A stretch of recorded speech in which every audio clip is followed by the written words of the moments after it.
Welcome back to Speak. This podcast aims to address the needs of our community by breaking down social barriers through education, activism, and advocacy.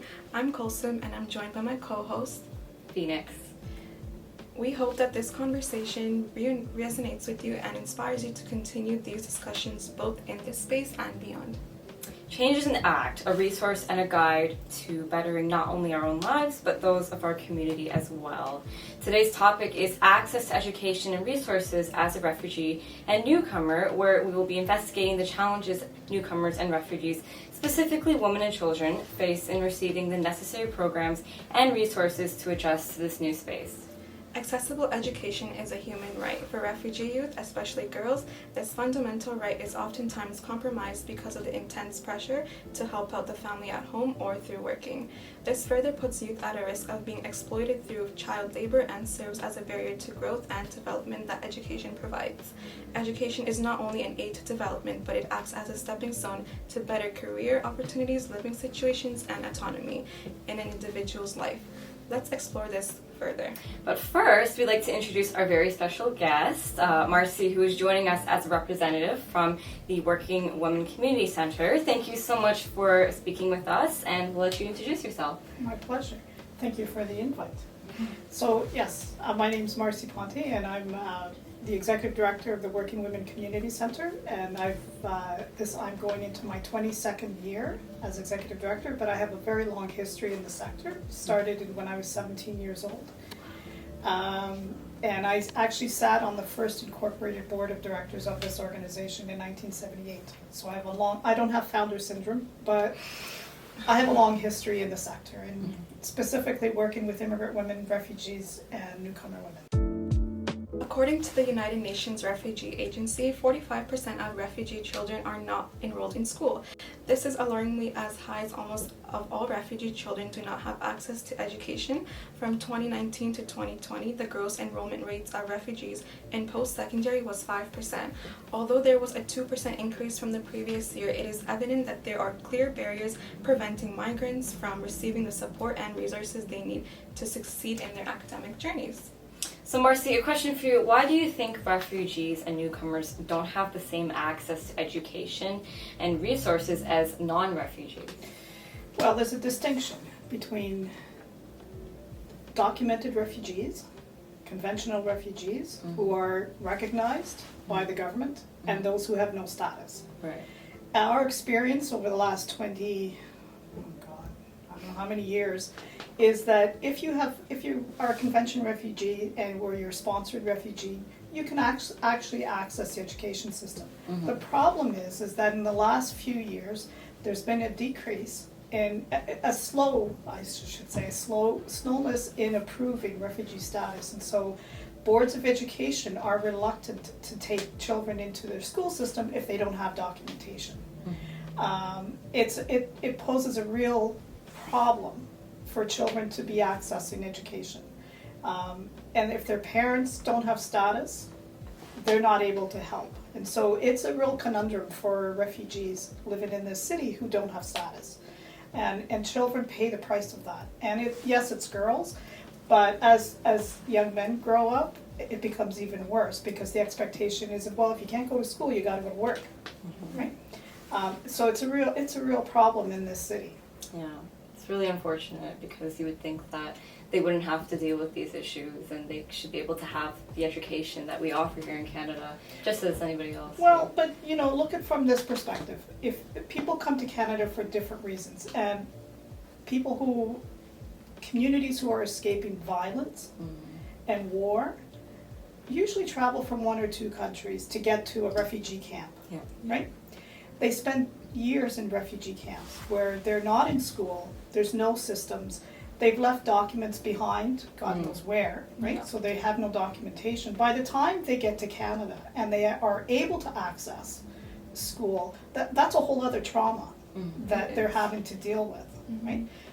To move from a refugee camp to a cosmopolitan city and have the burden of parents trying to figure out how to get their children in school is really detrimental to people's health, to people's well-being, to livelihoods, everything. Yeah, it affects their mental health. And they're just Absolutely. expected to know everything when they shouldn't, they should take it slow. But Well, it's just funny how society wants them to know everything. yeah, and refugee parents are like any other parents. They want the best for their children. Exactly. Right? Mm-hmm. And to deny them that access, that human right access to education is a real default for a country like Canada. Yeah. That's a rich Canada. Mm-hmm. Should be able to embrace everyone and say, regardless of your status, we're going to take your children and educate them. And then Yeah. we'll figure out the other stuff later on. But that's often not how it works. Yeah, it honestly shouldn't be this complicated. No, it shouldn't be. Mm-hmm. And, it's unfortunate we've had COVID that we've been dealing with, and that's slowed things down even more. It did.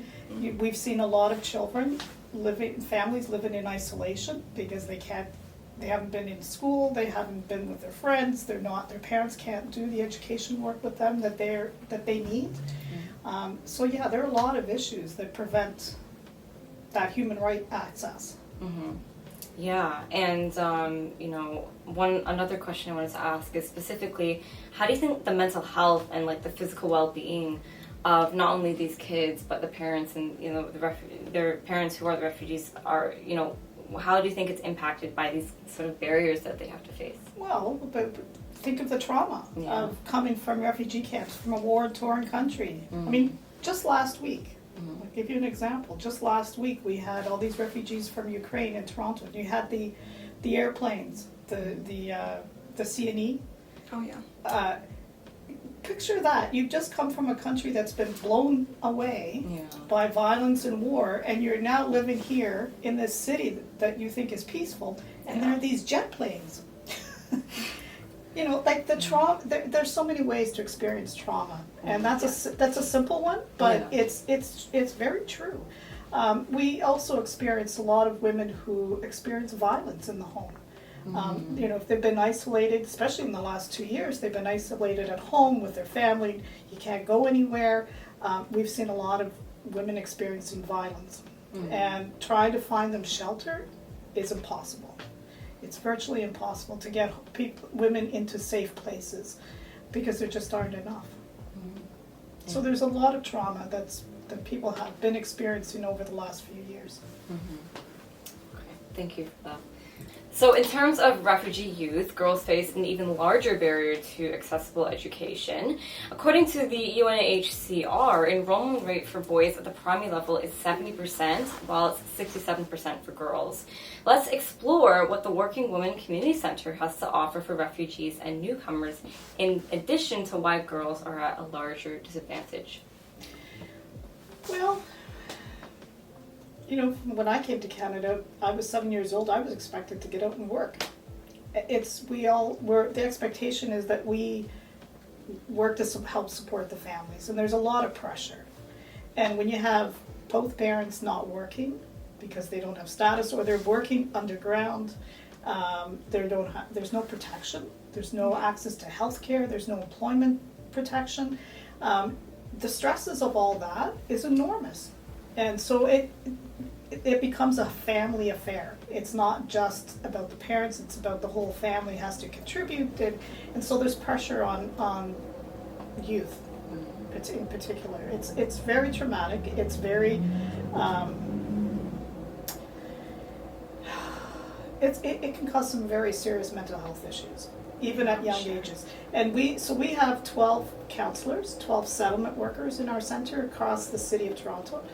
And for the past 2 years, these have been the issues that they've been dealing with, is just trying to protect young women from violence, and women, their mothers, from violence, educating the fathers and understanding that this is not behavior you can exhibit in Canada because you can pay a price for it, right? Is a lot of that. But over the last 22 years, we've embraced education as a human right.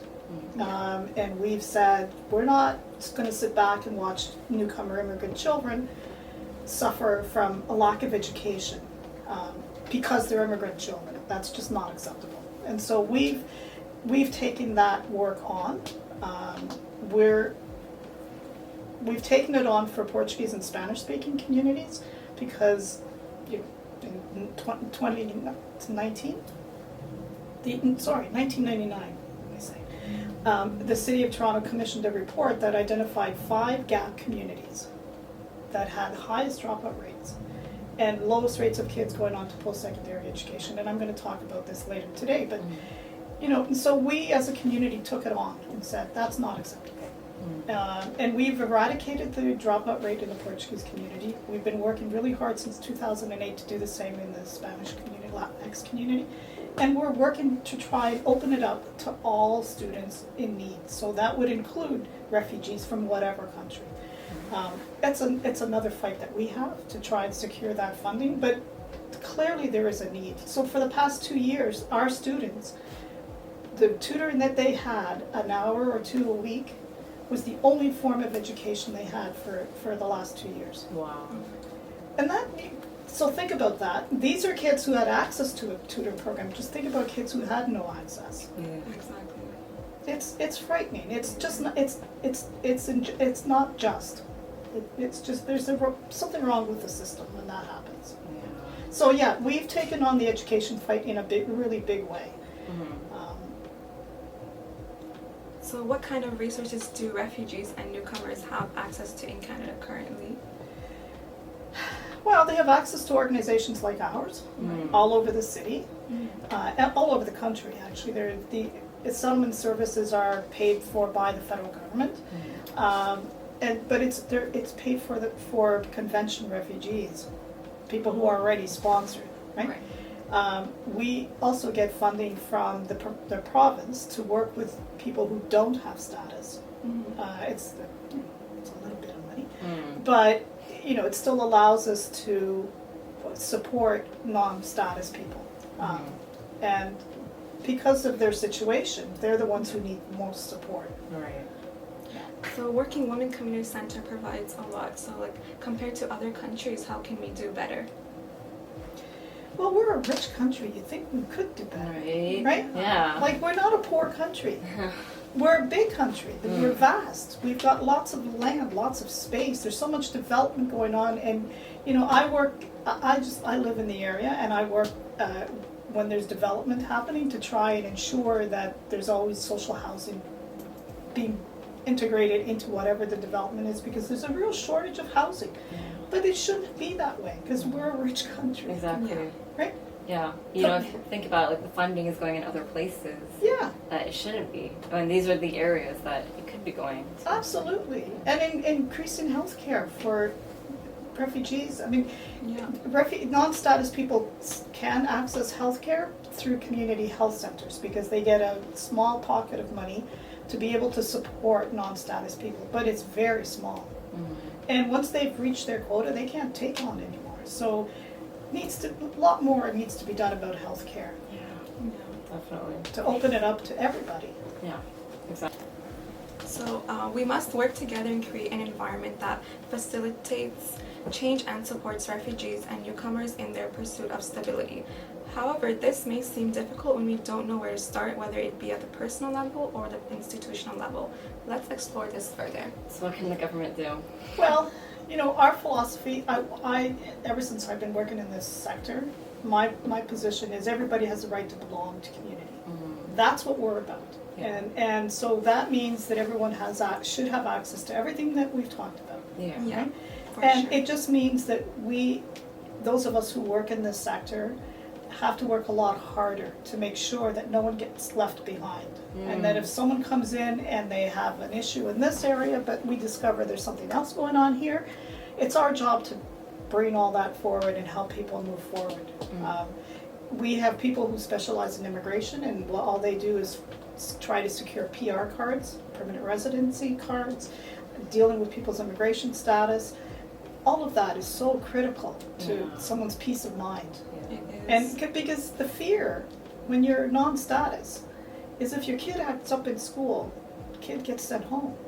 There's always that underlying fear. So you live in this cloud of I can't say anything, I can't talk to anybody, I have to be quiet. Nobody can know that I don't have status. But no one should have to live that way. Exactly. No one should have to live under a bubble of fear. Exactly. Yeah, exactly. And having to live in that and not be and have kids who, you know, you tell them not to make mistakes, which is what kids are supposed to do. And if one little mistake could, mean like getting deported, like it's crazy. It's a big threat to them. Well, one of our programs that we're going to feature this afternoon is a program called HIPPY, Home Instruction for Parents of Preschool Youngsters. We started that program. It's an international program. We started that program because in the Jane Finch community, because newcomer children and refugee children were being sent home and expelled from school at grade 1 and kindergarten level. Because they couldn't speak English. They couldn't adapt to being in a classroom with 20, 25 other kids. The teachers and the Board of Education had a zero tolerance policy at that time, so anything that acted up got sent home. And so we recognized right away, this was in 2006, that we had to address that, because you can't have people living in this constant limbo of living in secrecy and living like they're under a rock all their lives. It's just not right. Yeah, and I mean, like, what institutional responses specifically, like, do you want to see from universities in terms of supporting refugees, specifically girls? Well, I think it just needs to be much more accessible. Yeah. It shouldn't be impossible and so expensive to go to school. Yeah. Like, education should be in my mind, education should be free, but it's not. But you know, like, we should be creating barriers that prevent people from advancing their lives. Yeah. Like, it's wrong. Yeah, it is. And so that's what we work towards. We work towards helping people improve their situations and find resources wherever we can to get them to where they need to be. Yeah, so that they can actually live and not have to worry about these things that, you know, But government. also mentors like you. We need to, and we try to do that with our education programs, is to bring students who've graduated through the program, through our tutoring program, have gone on to university and have come back as tutors. We have about 15 of them. They are not just tutors, they're role models, and that's really important. So you have a voice to play in this as well. Yeah, exactly. That's what this podcast is all Yeah, about. absolutely. Yeah, well, I mean, the final question for you know, students watching this, what can they do in this? Well, we're always looking for tutors. We're always looking for mentors. Yeah, like volunteers. Over the past 2 years, we've had in the last 2020, 2021, we had just under 300 students. Oh, wow. And you know, it's never been that high. And we've had tutors from all over the world. Oh, Wow. Because it was remote, and so you could do it remotely. Right. We had a student who went to Colombia and got stuck there. They couldn't come back because of COVID.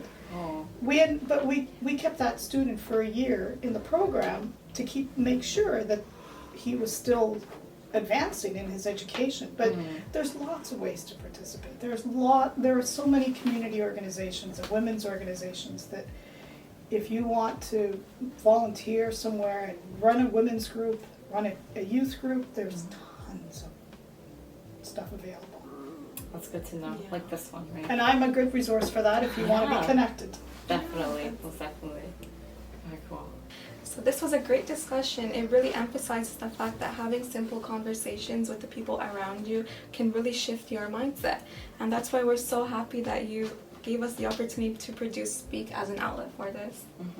And, you know, we'd like to extend a huge, huge thank you to you, Marcie, for coming down from the Working Women Community Center and generously giving us your time to share your knowledge and expertise with us. We've learned a lot, and, you know, we hope to use what we've learned today to continue to work towards to change our community as you so graciously do yourself. Oh, thank you very much. It's been my pleasure. Of course. Thank you. Thank you for listening to Speak. Visit www.championsofchangeutm.com and follow our social media pages to keep up to date with our upcoming initiatives and to learn how you can be the change that our community needs to see. Until next time, remember to use your voice.